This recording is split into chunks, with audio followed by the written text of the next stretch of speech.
We are live in Miami at the Bitmain WDMS Summit here. It's a Bitcoin mining summit. Beautiful place, Miami, Florida. But it's raining today. It's still beautiful rain. Yeah, well, it's rough actually. They opened the door for a while and all the humidity came in. Everybody started sweating. So nice. I have Alana with 30 coin with us here. We're having a great time. And so you guys are hosting an event tonight? We are, yeah. I'm going to give an update to the community of what I'm doing. I'm producing a documentary on Bitcoin mining specifically. Very interesting. And I'm calling it dirty coin. So, everybody's like, what angle is it? Why, what are you doing? What's the angle? And, what is the angle? The angle is telling the stories that aren't being told currently about Bitcoin mining.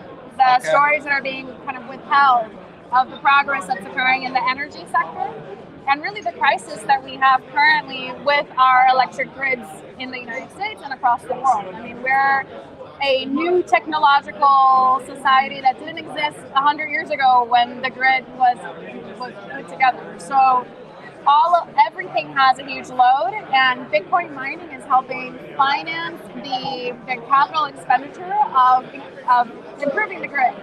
And there's a lot of really great real stories, and I believe that those are worth talking about. Absolutely. So how long have you been working on this?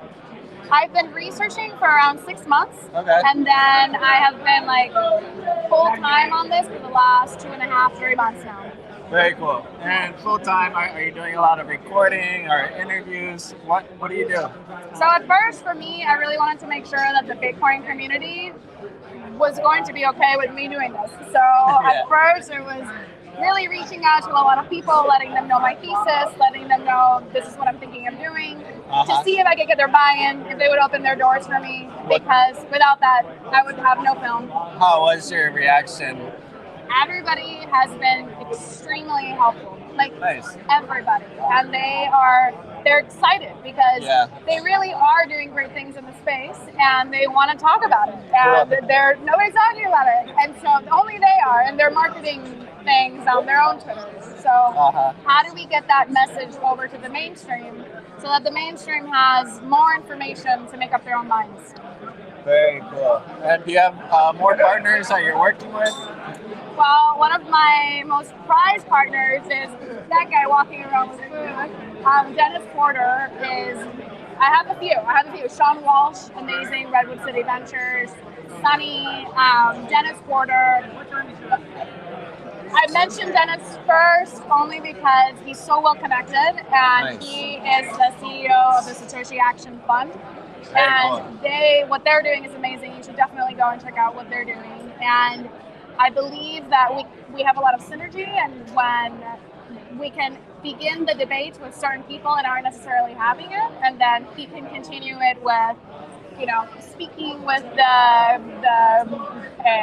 legislators and educating them on what we already know, but they don't really know. There's nobody really. Bitcoin doesn't have a CEO or a comms team or a marketing team, and everybody's message is a little different because everybody's just kind of talking about their experience.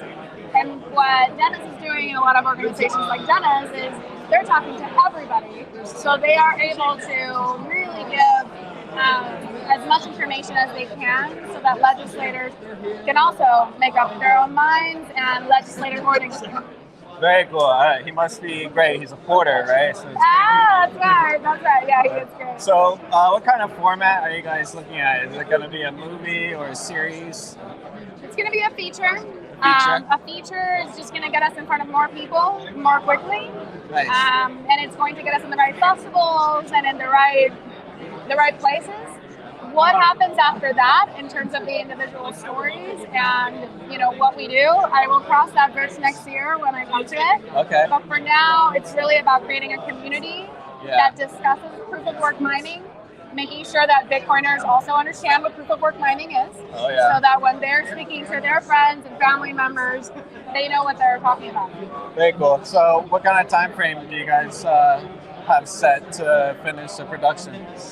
I want the first look where I'm going to invite all of the sponsors and all of the speakers of the documentary to come to Bitcoin Miami 2023. Okay. And there's this really great theater in Miami Beach that is like Art Deco, gorgeous theater. And I'd like to have the first look in May. So they just announced it's going to be in May. Cool.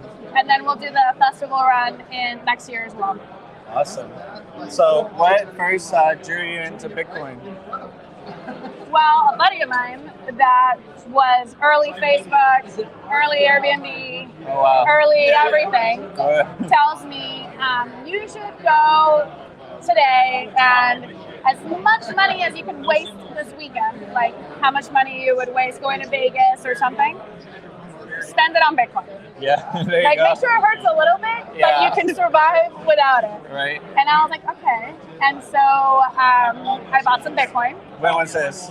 This was 2015. Oh, fantastic. Yeah. So I bought a few years later, I'm at a Starbucks and I see on the first page, Bitcoin reaches $10,000. And we had 3. Yeah. And I was like, I look at my husband and I'm like, hey, we have 3 of these. So I was like, that's amazing. And he's like, what? And he was like, actually, and I'm like, actually what? He's like, I sold it. And I was like, they're like, all of them? Like, why would you sell all of them? You know, like, what?